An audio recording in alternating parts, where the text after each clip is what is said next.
하나님 앞에 영광의 박수 올리겠습니다. 네.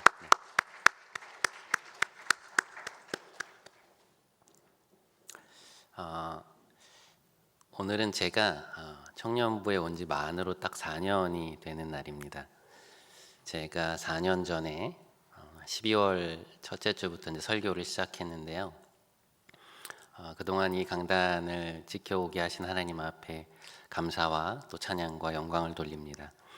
오늘 유난히 제가 밑에서 함께 우리 위두유의 인도로 또 찬양을 하는데 너무 오늘 예배당이 따뜻하다, 주님의 임재가 있구나라는 것들을 경험하게 됩니다. 우리 새벽이슬 또 오랜만에 이렇게 많은 사람들이 함께 모여서 하나님을 찬양하는 모습 보니 너무 좋고, 대림절을 밝히는 첫 번째 초가 우리 안에 있습니다. 하나님께서 오늘 찬양 가운데 임재하셨던 것처럼 말씀 안에서도 임재하시고 여러분에게 말씀하시는 그런 귀한 시간이 되기를 간절히 기도드려 봅니다. 오늘 우리는 아나니아와 삽비라 부부 사건 이후에 이제 초대교회 공동체가 어떻게 부흥을 해가고 있는지를 발견하게 됩니다. 공동체 안에서 기승을 부리려고 하던 악이 제거되자 이 예루살렘 교회는 이전보다 더 큰 대부흥의 역사가 일어나고 있는데요. 그런데 그 대부흥의 역사 속에서 사도들은 또다시 고난 속으로 빨려 들어가고 있습니다. 오늘 본문 17절과 18절을 보시죠. 대제사장과 그와 함께 있는 사람들이 마음에 시기가 가득하여 일어나서 사도들을 잡아다가 옥에 가두었더니, 예루살렘 교회가 이제 점점 커지고 사도들의 영향력이 커지자 이 권력자들은 사도들을 시기하기 시작했습니다. 그들의 권력은 이 백성들에게 종교적인 영향력을 행사하면서 커져왔던 것이거든요. 그런데 이 사도들이 전하는 복음이 엄청난 기세로 예루살렘 사람들에게 영향을 미치고 있었기 때문이었습니다. 자, 그래서 그들이 어떤 일을 벌이는가? 오늘 보시면 사도들을 잡아다가 옥에 가둡니다. 그 공권력을 이용해서 그들을 강제로 연행해서 감옥에 넣은 것입니다. 예루살렘 교회의 지도자들 모두가 한꺼번에 잡혀갔고, 그들을 중심으로 돌아가던 이 초대교회의 모든 활동들은 일시적으로 멈출 수밖에 없는 그런 상황이 되었습니다. 지금 여러분 그 사도행전 그 5장 요 앞부분까지 읽어보시면 이 복음의 역사가 막 파죽지세로 퍼져가던 그런 상황이었거든요. 예루살렘 교회 입장에서 보면 엄청난 기세로 달려가다가 지금 덜컥 장애물에 걸린 것이었습니다. 그들의 입장에서는 사역적으로 너무나 중요한 시기에 그러한 타이밍에 사역이 멈추게 된 그러한 셈이었던 것이죠. 만약에 사도들의 감금이 길어지거나 아니면 이들이 실형을 언도받게 된다면 자칫 이 좋았던 공동체의 분위기가 흐트러지고 그리고 어려워질 수 있는 그런 상황이었습니다. 자, 그런 상황 속에서 하나님은 어떻게 일하시는가? 오늘 본문 19절과 20절의 말씀입니다.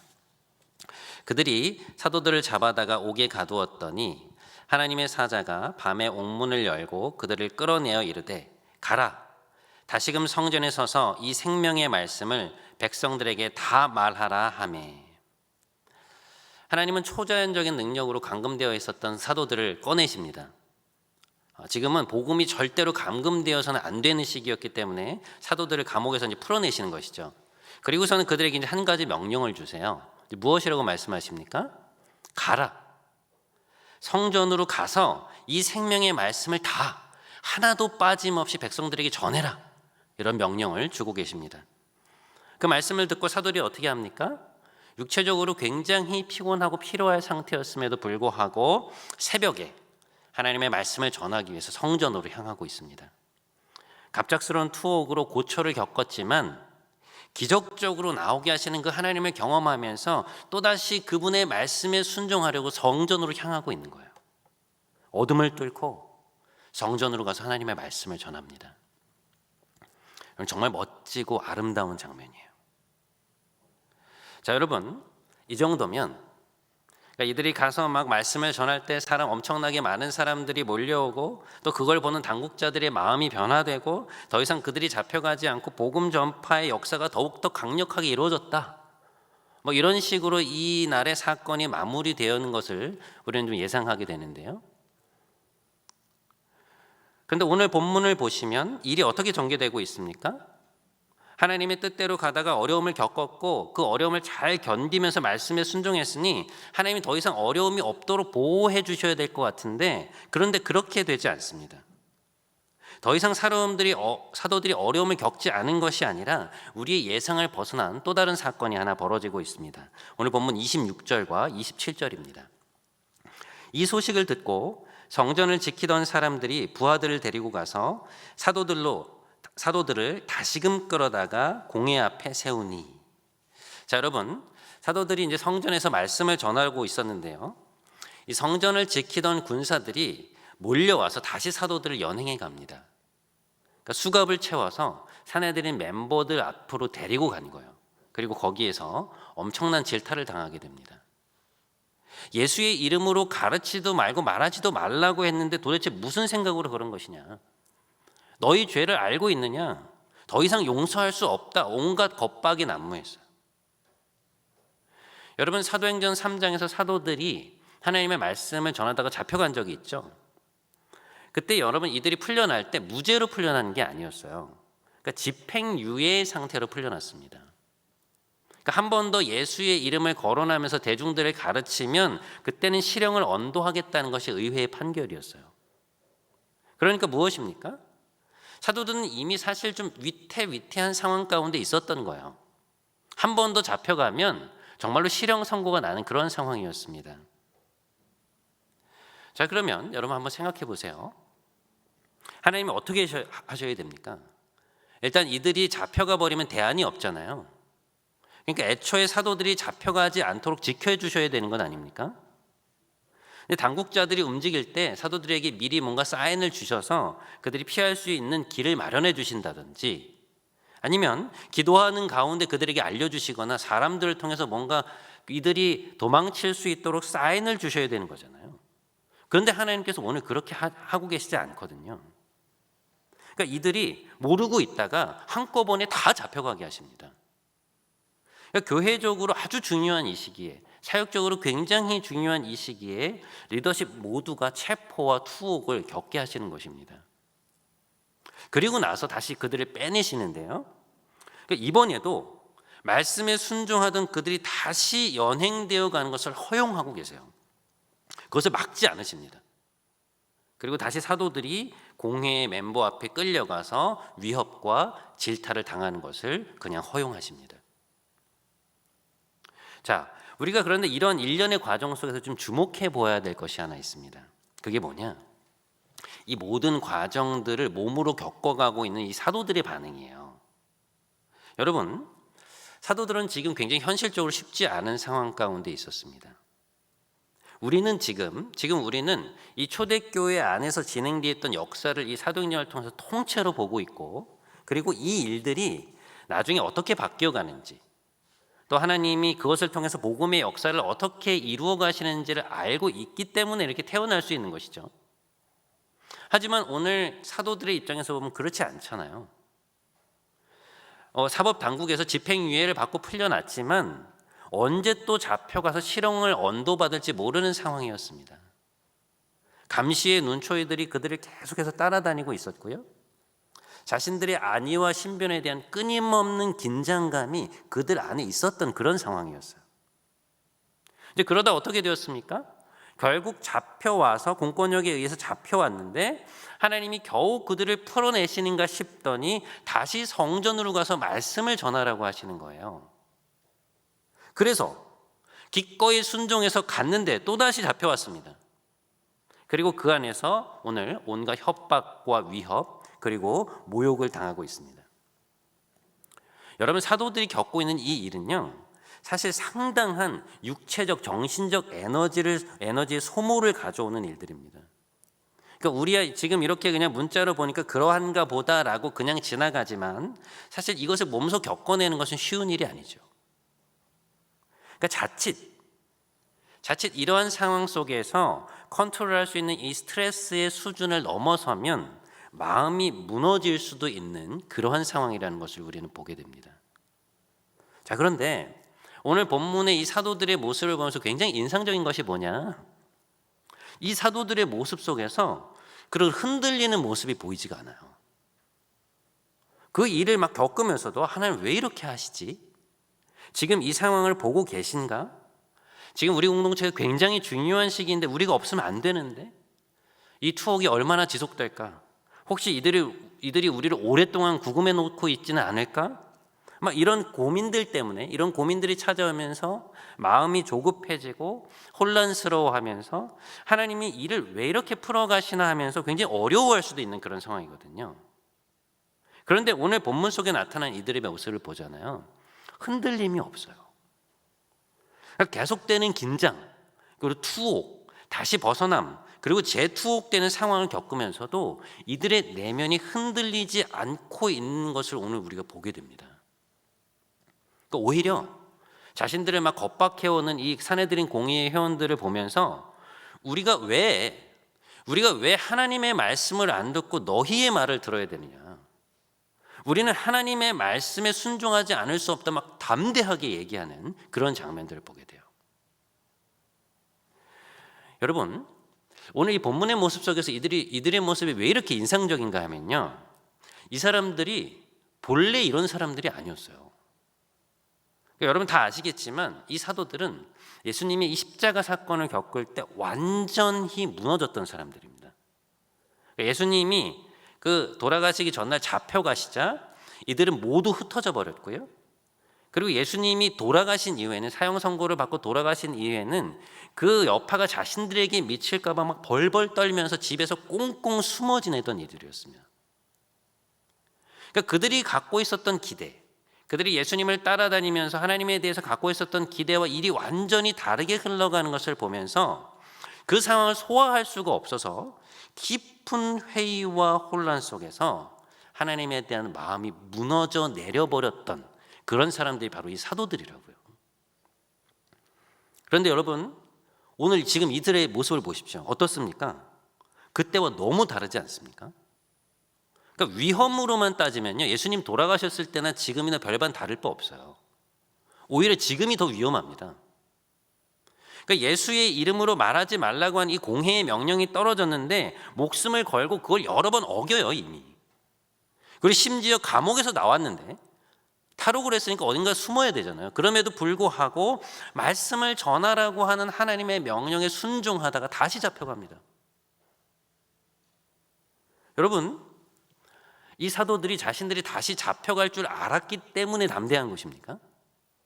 막 감옥에서 하나님의 사자가 이들을 빼내시면서 너희가 다시 잡혀갈 것이니 마음을 단단히 먹고 있어라, 뭐 말씀을 미리 주셨기 때문에 이들이 이렇게 침착하고 당당한 거예요?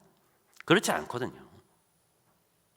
그들이 예상하지 못한 방향으로 일이 자꾸 흘러가고 있음에도 불구하고 이들은 당황하지 않고 하나님 안에서 굳건한 모습을 오늘 보여주고 있어요. 그러니까 이게 뭐냐는 것이죠. 여러분, 이들은, 오늘 이 사도들은요, 예전에 그들이 머물러 있었던 그 신앙의 단계를 완전히 넘어선 모습으로 오늘 보여주고 있습니다. 그러니까 이미 그때와 신앙 수준이 다른 거예요. 자, 여러분, 예수님이 돌아가시는 그 십자가 사건이 있던 그때와 지금 이 사람들 뭐가 다른 걸까요? 그러니까 예수님의 십자가 사건을 경험할 때와 지금 공의 앞에 선 이들 뭐가 달라진 것일까요? 하나님에 대한 신뢰의 수준이 완전히 달라진 것을 우리가 볼 수 있어요. 여러분, 전에는요, 그들이 예상하지 못했던 방향으로 일이 흘러가면서 당황한 거예요. 그러니까 그 상황이 뭔지 모르겠으니까, 해석이 되지 않으니까 너무나 혼란스럽고 당황스러운데 그것을 이끌어 가시는 하나님에 대한 신뢰가 없으니까, 신뢰가 적으니까 혼란 속에서 마음이 무너져 내린 것입니다. 여러분, 하나님에 대한 충분한 우리의 어떤 인격적인 신뢰가 없잖아요, 우리 내면에.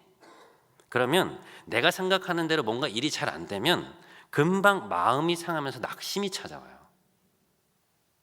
그렇게 흘러가는 상황 때문에 괜히 하나님이 야속하고 그것 때문에 막 혼자서 울다가 하나님께 마음을 닫아버립니다. 그런데 여러분, 우리가 하나님께 대한 어떤 굳건한 신뢰, 그분의 인격에 대한 어떤 굳건한 신뢰가 우리 내면에는 꽉 차 있잖아요. 그럼 어떻게 되는 줄 아세요? 쉽게 흔들리지 않아요. 지금 내 생각과 다르게 일이 진행되면, 내 기대와 다르게 일이 진행되면 당연히 당황스럽죠. 그러니까 내 기대와 다른 방향으로 일이 진행될 때 일이 왜 이렇게 되어가지 싶어요. 여러분, 그게 다르지는 않습니다. 그런데 그 상황 속에서 하나님에 대한 깊은 신뢰가 있는 사람과 그렇지 않은 사람이 뭐가 다르냐, 어떤 차이점을 보이느냐, 마음이 상하지 않아요.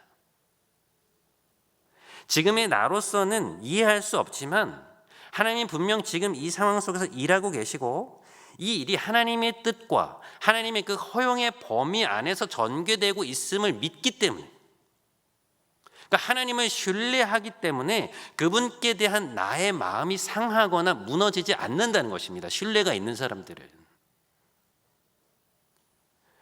여러분, 우리가 시험을 당하거나 고난을 맞닥뜨릴 때 왜 그렇게 힘들까요? 왜 우리가 잠을 못 이룹니까?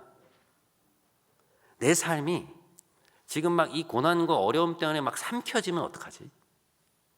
이것 때문에 내가 기대하고 꿈꾸었던 그런 일들이 막 꼬여버리면 어떡하지? 더 나아가서 내 인생의 배가 뒤집히고 막 파손되어 버리면 어떡하지?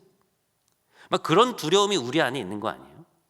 그렇기 때문에 우리가 고난과 어려움을 직면할 때 굉장히 힘들어하고 어려워하는 것 아닙니까? 여러분, 그리스도인들 중에 하나님이 우리를 사랑하고 계시고 하나님이 전지전능한 분이라는 것을 모르는 사람이 어디 있습니까? 하나님이 우리와 함께 하신다는 사실을 모르는 사람이 어디 있어요? 다 알고 있죠. 문제는 무엇입니까? 그게 안 믿기는 거예요. 그러니까 하나님에 대한 인격적인 신뢰가 내 안에서 굳건하지 못한 것입니다. 그런데 여러분, 오늘 이 사도들의 모습을 보세요. 이들도 정신 없었을 거예요, 분명히. 갑자기 막 끌려가서 감옥에 갇혔다가 풀려났다가 다시 잡혀서 막 재판정에 섰다가 막 질타를 받고, 뭐 이게 뭐 적응이 되겠습니까? 그런데 그럼에도 불구하고 이들이 이런 일들을 막 겪어가면서도 마음이 무너지지 않는 이유는 뭐예요? 그들의 마음속에 하나님을 향한 신뢰가, 그분의 인격에 대한 신뢰가 굳건하게 자리 잡고 있는 거예요. 여러분, 기독교 신앙에서 믿음이라는 것은요, 어떤 내적인 신념이 아니에요. 믿음은 하나님에 대한 신뢰와 관계가 있는 것입니다. 그러니까 우리의 믿음이 커져나간다는 것은 뭐냐?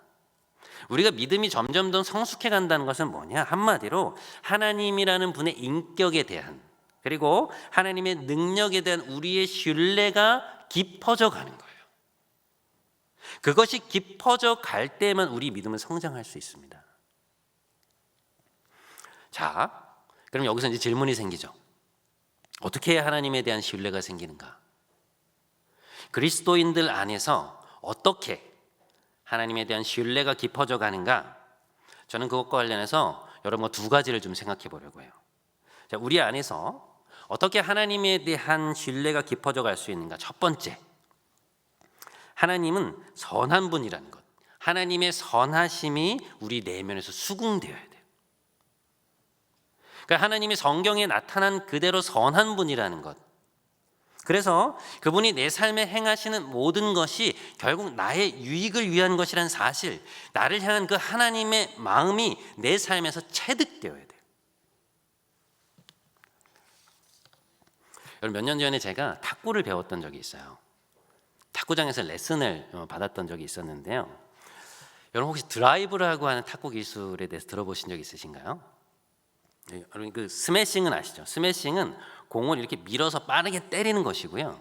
이 드라이브라고 하는 것은 이제 공에 회전을 주는 기술인데요. 탁구 경기들 보실 때 이제 선수들이 채를 아래로 밑으로 내렸다가 위로 이제 쭉 동작을 크게 하면서 위로 쭉 뻗는 이런 기술 여러분 보신 적 있을 거예요. 이제 그게 이제 드라이브를 거는 기술입니다. 공의 어떤 이 탁구공의 끝을 감아서 치면서 이제 공에 회전을 주는 것인데요. 근데 이제 제가 그 탁구를 배우면서 이제 서브부터 시작해서 뭐 백핸드, 스매싱, 그리고 드라이브를 배울 때가 되었는데, 이게 이제 공을 이렇게 밑에서 깎아서 치는 거거든요. 근데 이렇게 쳐가지고 공이 네트를 넘어갈까 싶은 거예요.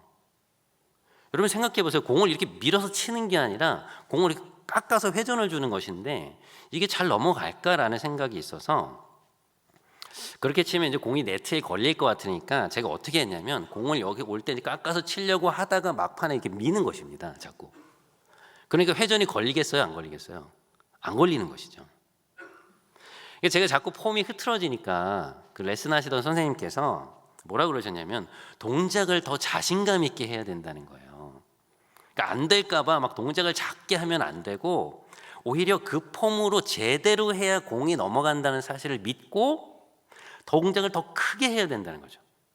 그러면서 자꾸 저한테 이제 막 폼을 보여주면서 이렇게 해야 공이 넘어간다. 그러면서 제 자세를 잡아주셨는데요.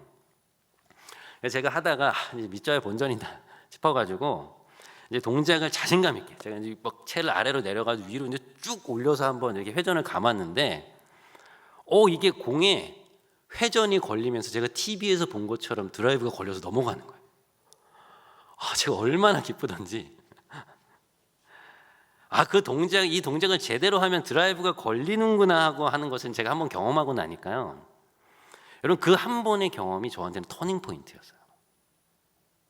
그러니까 그 동작을 통해서 그 폼을 통해서 공이 제대로 네트 위로 넘어가고 드라이브 기술이 걸리는 것을 경험하게 되니까 제 생각이 바뀌는 거예요.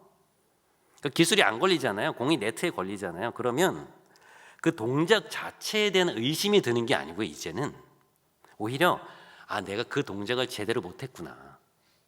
그러니까 하는 그런 쪽으로 생각이 바뀌는 것이었습니다. 그래서 제가 그 생각을 가지고 계속 그 폼을 가지고 연습을 하다 보니까 그 동작이 나중에는 어떤 순간에도 나올 정도로 제 몸에 배기 시작하더라고요. 여러분, 하나님의 선하심이 우리 삶에 체득된다는 것도 마찬가지예요. 하나님이 우리를 너무나 사랑하고 계시고 가장 좋은 것을 나의 인생에 베푸시려는 그런 선한 열망을 갖고 계신다.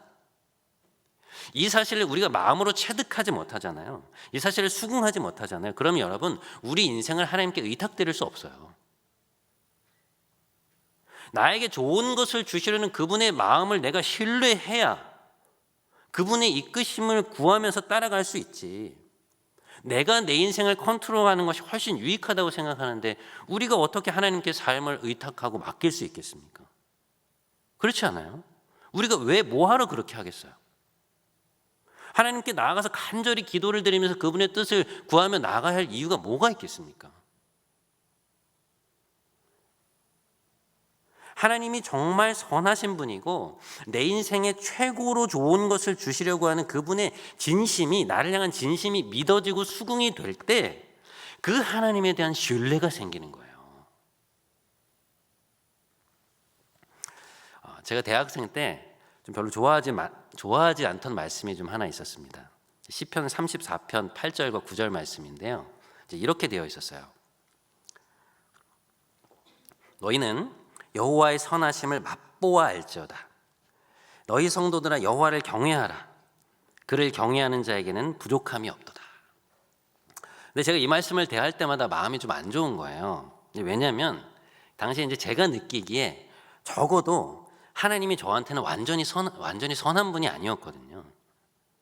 그러니까 제가 정말 원하던 것들은 저에게 주시지 않고 뭐 들어주셔도 되고 안 들어주셔도 되는 그런 짜잘한 것들을 주시면서 마치 막 기도를 다 들어주시는 것처럼 막 생색을 내는 그런 분으로 이제 느껴지는 것이죠. 그러니까 나는 하나님의 선하심을 머리로는 알지만 이 마음으로는 온전히 수긍이 안 되는데 자꾸 성경에서는 막 선하시다고 하니 그것도 마음이 좀 그렇고, 여러분 말씀해 보면 그를 경외하는 자에게는 부족함이 없다 뭐 이렇게 나오는데 내 삶에는 부족함이 너무 많은데 뭘 얼마나 더 경외해야 부족함이 없어지는 것인가. 그런 마음들이 이제 제 안에 있었던 거죠.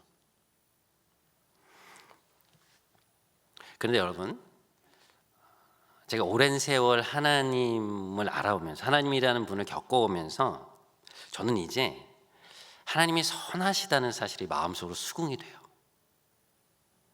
그러니까 어떤 부분에서 제가 그걸 느끼냐면요, 지금은요, 그러니까 제가 원하는 대로 일이 흘러가지 않아도 하나님께 대해서 제 마음이 상하지가 않아요.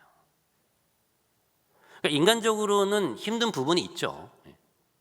내 기대와 다르게 흘러가는 부분들에 대해서 인간적으로는 어렵습니다. 하지만 무릎을 꿇고 제가 다시 한번 하나님께 나아가면 제 중심에서 무릎 꿇고 기도하는 가운데 제 중심에서 하나님의 그 선하심에 대한 신뢰가 이렇게 올라와요.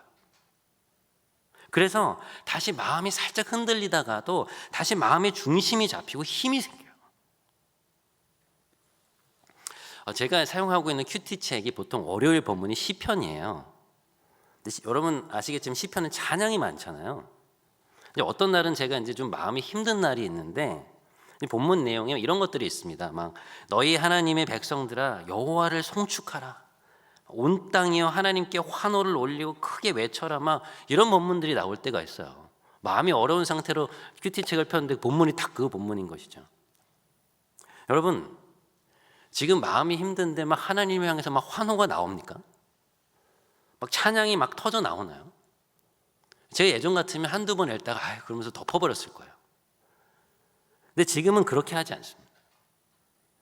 내 감정은 그렇지 않지만 내 감정은 성경의 언어를 따라가지 못하지만 그 시편의 언어들을 다시 곱씹고 곱씹으면서 제 언어로 바꾸려고 해요. 그리고 그날은 그럴수록 하나님의 이름을 높이는 하나님의 성호를 높이는 찬양을 계속 듣습니다. 그러니까 하나님을 향한 저의 태도가 예전과 다르게 굉장히 많이 변했구나라는 것을 제가 느끼게 돼요. 어떻게 내가 이렇게 바뀌게 되었을까라고 생각해 보면 제 안에 하나님의 선하심에 대한 신뢰가 생긴 거예요. 이제 그것을 믿게 된 것입니다. 그러니까 내 기준에는 별로라고 생각했던 일들이 하나님 도대체 뭘 하고 계신 걸까? 왜 이렇게 일을 진행해 가시지라고 생각했던 일들이 시간이 지나면서 돌아보니 저에게 그것이 가장 좋은 것임을 제가 알게 되었고 체험하게 되고 그것을 깨닫게 되면서 하나님이 정말 선하신 분이구나. 나를 향한 항상 좋은 것을 항상 마음에 품고 계시는구나. 이 사실을 제가 제 마음속 깊은 곳으로부터 진심으로 믿게 된 것입니다. 사랑하는 여러분, 하나님은 우리를 사랑하십니다. 우리를 향한 그분의 생각은요 항상 좋은 것이고요 가장 최선의 것이에요. 우리 이 하나님의 선하심을 마음 깊은 곳에서 수긍하게 되므로 하나님을 온전히 신뢰하며 살아간 여러분 모두가 되시기를 주님의 이름으로 축복합니다.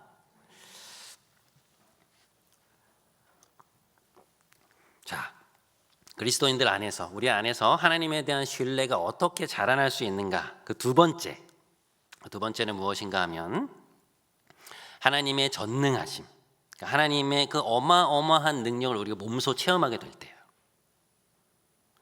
여러분 오늘 사도들은 어떻게 그렇게 흔들림 없이 하나님을 신뢰할 수 있었을까요? 어떻게 그 고난의 현장 속에서도 그렇게 침착할 수 있었을까? 그들은 살아계신 하나님의 그 놀라운 능력을 마음에 각인되도록 체험했던 사람들이었기 때문에 그래요. 여러분 사도들은요 예수님의 죽음을 몸소 경험했습니다. 그런데 동시에 예수님의 죽음 이후에 나타난 예수님의 부활도 눈으로 목도한 사람들이었어요. 그러니까 십자가에 돌아가셨던 주님이 다시 살아나셔서 부활의 몸으로 나타나서 자기들과 이야기를 나누며 함께 거하셨던 것들을 직접 경험했고요. 그리고 부활의 몸을 입고 자신들과 40일간 함께 계시다가 승천하셨던 그 주님을 만났던 그 시간들은 이들이 하나님의 능력을 몸소 체험했던 그런 놀라운 시간들이었어요. 그러니까 더 이상 의심할 수 없는 거예요. 하나님의 능력이 얼마나 크고 놀라운지를 이들이 의심할 수 없는 단계에 이른 것입니다. 예수 그리스도의 이 부활과 승천 안에서 그들의 내면 안에 하나님의 능력에 대한 완전히 새로운 전망, 하나님의 어마어마한 능력에 대한 완전히 새로운 시야가 열린 거예요. 하나님은 그 어떠한 절망 속에서도 희망의 꽃을 피워내실 수 있는 분이다. 우리의 눈으로는 절망 같아 보이는 그 순간이 하나님의 눈에는 부활을 향해 거쳐가는 하나의 관문일 뿐이다. 하나님의 모략은 인간의 머리로는 결코 이해할 수 없는, 헤아릴 수 없는 깊은 길이다. 이들이 이것을 깨달은 것입니다.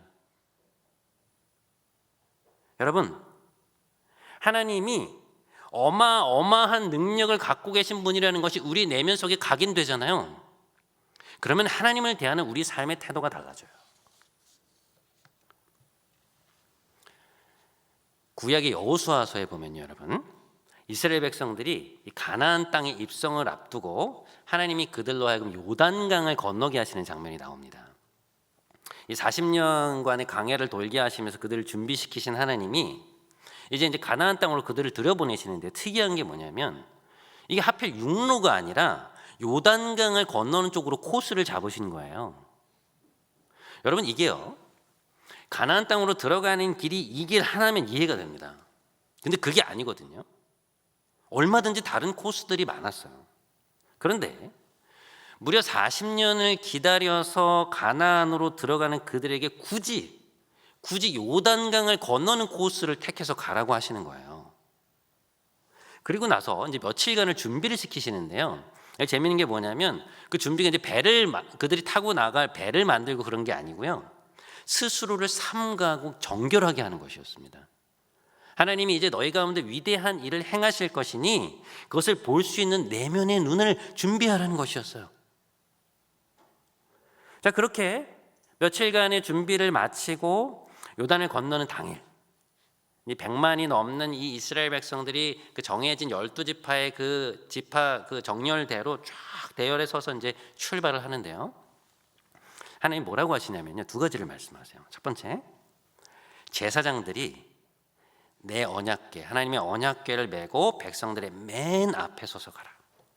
그 명령을 하나 주시고요. 두 번째는 뭔가 하면, 그리고 요단강 앞에 가면 제사장들이 궤를 맨 제사장들이 그 요단강으로 먼저 들어서라고 하십니다. 발을 내밀라는 거예요. 여러분, 이 이스라엘 백성들이 요단강을 건너가는 이 시기가요, 1년 중에서 요단강에 물이 가장 많은 시기였어요. 건기가 아니고요, 지금 막 물살도 세고 강물이 막 불어나고 있는 시기에 하나님께서 그들을 요단강 앞에 세우신 것입니다. 막 요단강을 앞에 두고 그들이 쫙 이제 왔겠죠.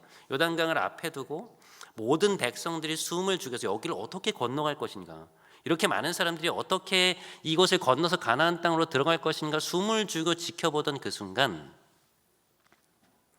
하나님의 궤를 맨 제사장들이 요단강으로 먼저 발을 한 발 내딛습니다. 그 장면이 여호수아 5장에 나와요. 하나님의 언약궤를 맨 제사장들이 발을 내밀었고 그들의 발이 물가에 잠기자 곧 위에서부터 흘러내리던 물이 그치고 멀리 있는 성읍 쪽에 일어나 한 곳에 쌓이고 바다로 향하여 흘러가는 물은 완전히 끊어짐에 백성이 그 앞으로 건너니 여호와의 언약궤를 맨 제사장들은 요단 가운데 마른 땅에 굳게 섰더라. 마른 땅에 굳게 섰더라. 여러분, 아무런 변화도 없던 세차게 흘러가던 요단강이 언제 멈췄습니까? 하나님의 임재를 상징하는 그 궤가 그 강으로 들어갔을 때, 제사장들이 하나님을 믿고 그 요단으로 그들을 이끄신 하나님을 신뢰하고 그분의 말씀에 순종해서 강을 향하여 한 발을 내딛었을 때 그 강은 끊어졌어요. 그리고 마른 땅이 드러났습니다. 강물이 멈춰선 그 자리, 이스라엘 백성들은 마른 땅으로 요단을 건넜어요.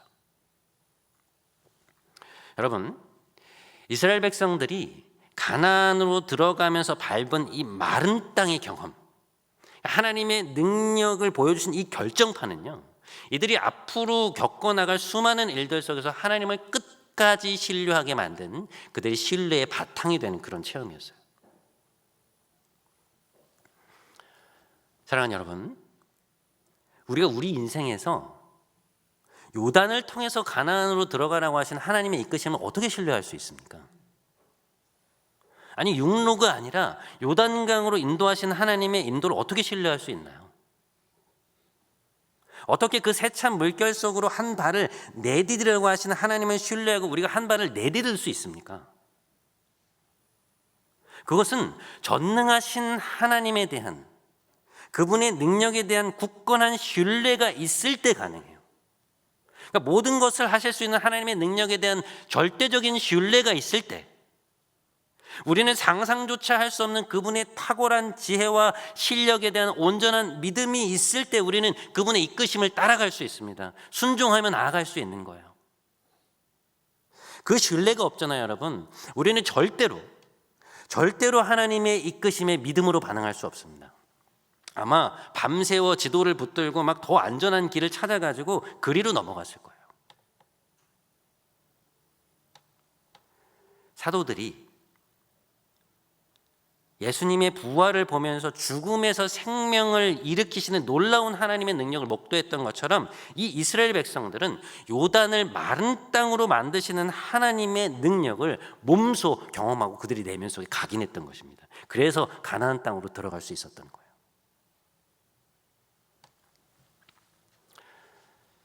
말씀을 마무리하고자 합니다. 우리가 하나님을 신뢰한다. 그것은 무슨 말인가? 하나님이 이끄시는 길을 따라가도 나는 안전하다. 나는 망하지 않는다. 아니, 오히려 그것이 내 인생의 최선의 길이다. 이것을 믿는 것입니다. 때로 나의 생각과 달라 보이고 때로 내가 예상했던 길이 아닐지라도 내가 기대했던 길이 아닌 다른 길로 우리를 인도하실지라도 믿음으로 기쁨으로 소망 가운데 그 길을 맞아들이고 그분의 이끌리심에 이끌려지는 거예요. 그것이 하나님을 신뢰하는 것입니다. 왜냐하면 그 길이 모략의 신이신 하나님께서 우리를 향한 선한 마음과 어마어마한 능력을 가지신 하나님께서 우리에게 주시려는 최고의 길임을 알기 때문이에요. 지금은 내가 다 이해할 수 없을지라도 시간이 흐르고 나면 그래서 하나님이 나를 그 길로 인도하셨구나, 그것을 알게 될 것을 믿기 때문입니다. 여러분, 우리가 인생에서 그걸 한번 경험하잖아요.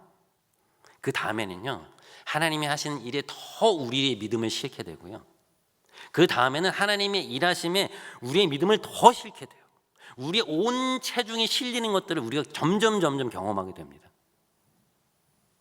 하나님의 인도하심에 순종해서 사는 것이 내 인생을 완성하는 가장 확실한 방법이구나, 이것을 점점 몸으로 체득하게 되는 거예요. 하나님은 선하시다. 하나님은 전능하신 분이다. 여러분, 이것은 단순한 교리가 아니고요, 하나님을 신앙함에 있어서 우리의 믿음과 직결된 거예요. 사랑하는 여러분, 하나님이 하시는 모든 일은 옳습니다. 사랑하는 여러분, 하나님이 하시는 모든 일은 완전합니다. 여러분, 하나님이 하시는 모든 일은 우리에게 최선의 것입니다. 우리 전능하신 이 하나님의 실력을 믿고 우리의 삶을 이끌어가시는 그 하나님의 실력을 믿고 그분이 이끌어가시는 모든 길에 우리의 손을 내밀어서 우리 인생에서 온전한 신뢰의 삶을 살아가는 여러분 모두가 되시기를 주님의 이름으로 간절히 축원드립니다. 아멘. 우리 이 시간에 함께 찬양하면서 하나님께 나아갔으면 좋겠습니다. 주님을 보게 하소서라는 곡인데요, 여러분, 요즘 저는 아침에 일어나서부터 새벽 기도에 올 때부터 퇴근해서 잠이 들 때까지 계속 이 찬양을 듣고 있어요. 얼마나 은혜가 되는지 모릅니다. 어떤 때는 이 구절이 저에게 은혜가 되고 어떤 때는 이 부분이 은혜가 되고, 우리의 삶을 이끌어 가시는 주님, 가장 지혜로우시고 선하시고 어마어마한 능력을 갖고 계신 그 주님을 보게 하여 주옵소서. 주님, 상황 보지 않게 하시고 사람 보지 않게 하시고 다른 것 보지 않게 하여 주옵소서. 때로 나의 생각과 길이 달라도 하나님이 우리를 인도하신 이 길이 저에게 주시려는 최고의 길인 것을 제가 마음으로 믿게 하소서. 주님을 따라가겠습니다. 이끌리겠습니다. 우리를 이끌어 주소서. 주를 보게 하소서. 우리 이 마음을 가지고 함께 하나님 앞에 다시 한번 찬양하면서 우리 마음을 다해 찬양하며 나아갑시다. 함께 찬양합시다.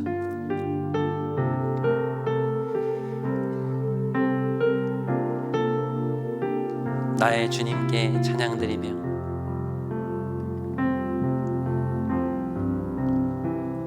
나의 주님께 찬양 사랑하십니다. 그리고 우리 삶에 임재해 계십니다. 그 크신 사랑 주 임재 감사합니다. 주님 우리와 함께 하시니 감사합니다. 어둠 속에 주님은 우리를 찾아오십니다. 그분의 영광을 보이십니다. 찾아오셔서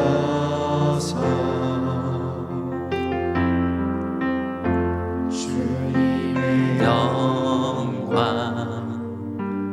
보게 하시네. 아멘. 의심하는 나를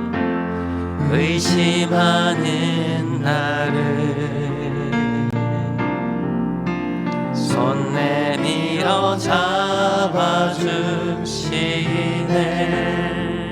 두려운 맘 내려놓고 주 바라봅니다.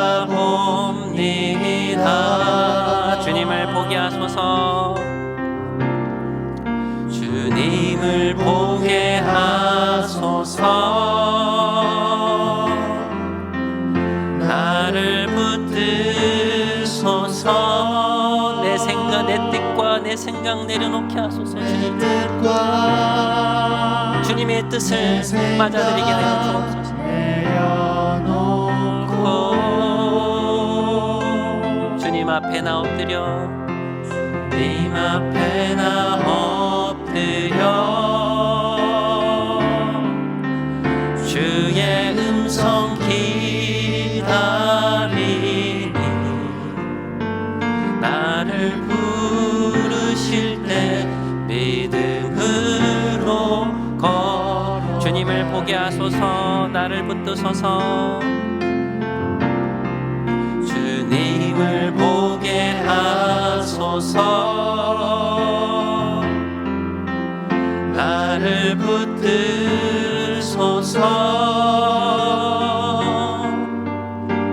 내 뜻과 내 생각 내려놓고 주님 앞에 나 엎드려 주님 앞에 나 엎드려 주의 음성 기다리니 나를 부르실 때 믿음으로 걸어가리. 여러분, 하나님은 여러분에게 선한 분이십니까? 여러분을 향한 하나님의 마음이 믿어지세요? 혹시 여러분 내 삶에 작은 어려움이 찾아오거나 내가 생각했던 것과 다른 쪽으로 일이 풀려가면 하나님의 그 마음에 대한 의심이 들지 않습니까? 여러분, 하나님은 우리를 사랑하십니다. 우리를 향한 하나님의 마음은 어제나 오늘이나 영원토록 변함이 없어요. 그분은 선하십니다. 우리 시간 함께 기도하기 원합니다. 하나님,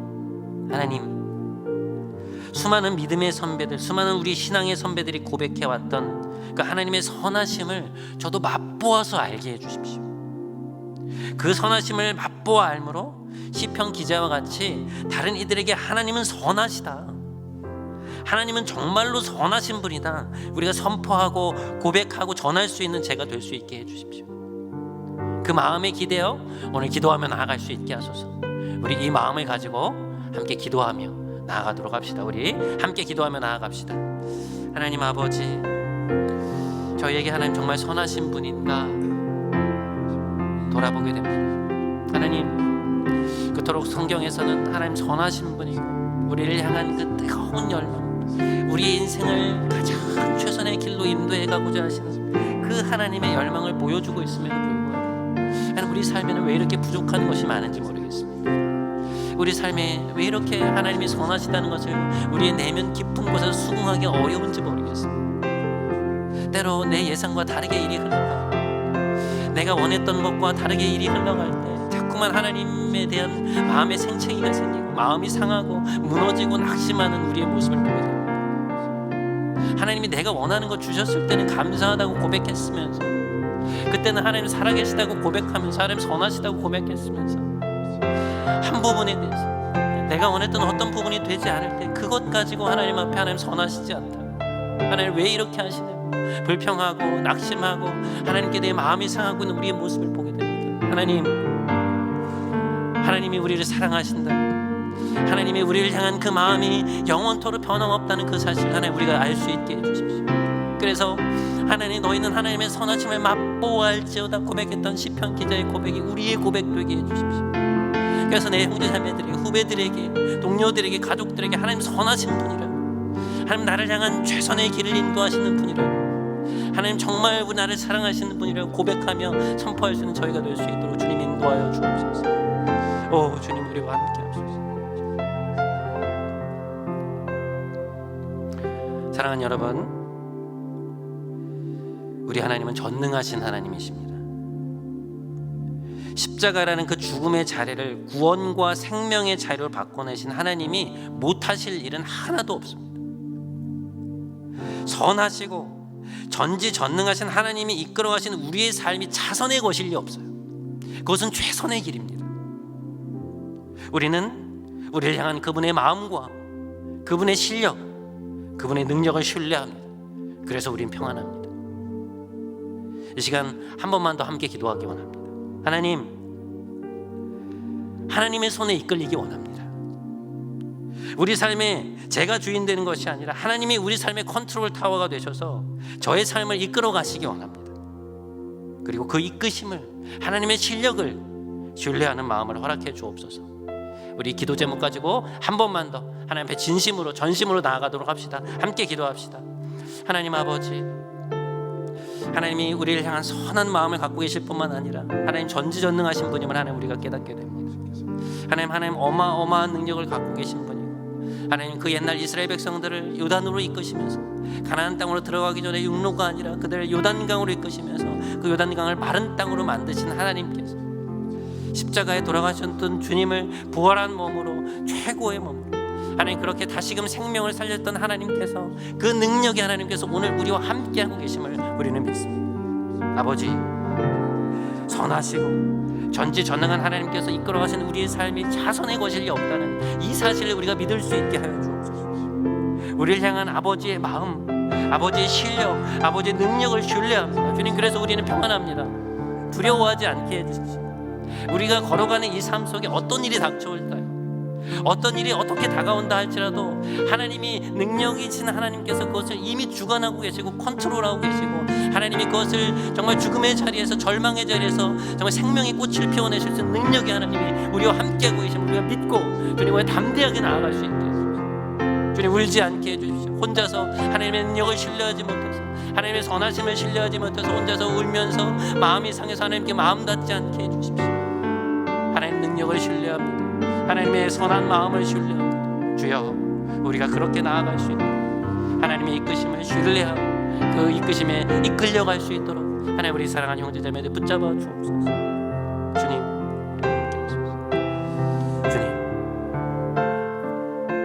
주님 임재하소서. 우리의 심령에 임재하소서. 이 자리에 임재하소서. 말씀하소서.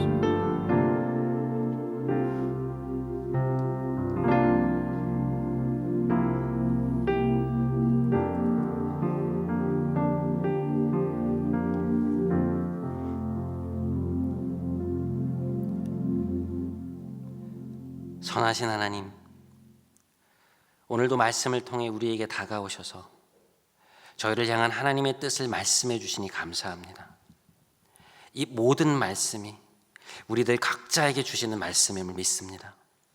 하나님, 우리 인생을 향한 하나님의 선하고도 뜨거운 사랑의 마음을 믿기 원합니다. 그것을 삶 속에서 체득하기 원합니다. 그리하여 우리에게 다가오는 모든 상황 속에서 하나님께 감사와 영광의 찬송을 올리기 원합니다. 우리의 삶을 통해 영광 받으시옵소서. 능력의 하나님, 하나님이 마음먹으시면 못하실 일이 무엇이 있겠습니까? 길을 여신다면 하나님이 하시는 것이고, 우리가 원하는 길을 여시지 않는다 해도 하나님이 하시는 일입니다. 우리는 하나님의 선하심과 전지전능하심을 믿기에 혼란스럽지 않습니다. 받겠습니다. 이끌리겠습니다. 그러니 우리의 삶을 인도하여 주옵소서.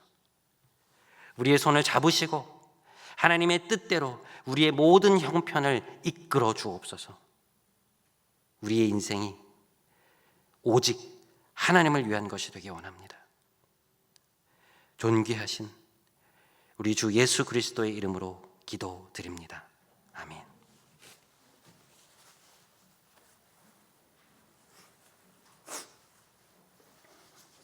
우리 이제 다 같이 자리에서 일어나셔서 마지막 파송의 찬양하심으로 오늘 예배를 마치도록 하겠습니다.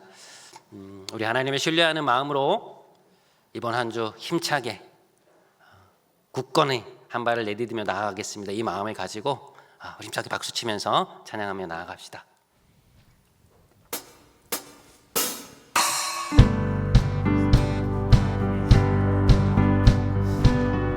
그날은 속히 오리라. 그날은 속히 오리라. 그날은 속히 오리. 그날은 속히 오리라. 그날은 속히 오리라. 그날은 속히 오리라. 그날은 속히 오리라. 그날은 속히 오리라. 우리가 꿈꾸는 나라, 그곳은 우리의 고향. 그곳은 우리의 고향. 손에 잡히지는 않아도 믿음으로 그곳을 보내. 그곳이 실존하기에 우리가 함께할 꿈을 꾸기에 아무것도 없는 자 같은 나, 모든 것을 가진 자로다. 모든 것을 가진 자로다. 사막에 샘이 넘쳐 흐르고 사자와 어린 양이 뛰노는 그곳, 어린이 독사굴에 손 넣어도 되는 이곳이 하나님의 나라가. 사막에 샘이 넘쳐 흐르고 사자와 어린 양이 뛰노는 그곳, 어린이 독사굴에 손 넣어도 되는 이곳이 하나님의 나라가 되리. 아멘, 아멘, 아멘. 이제는 우리 구주 예수 그리스도의 크신 은혜와 하나님 아버지의 무한하신 사랑과 성령님의 충만한 역사하심이,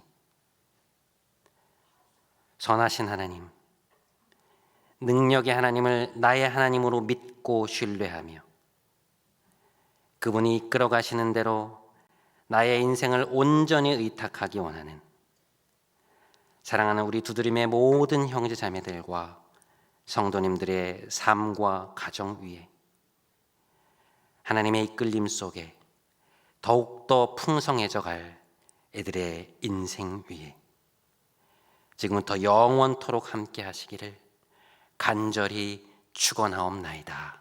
아멘.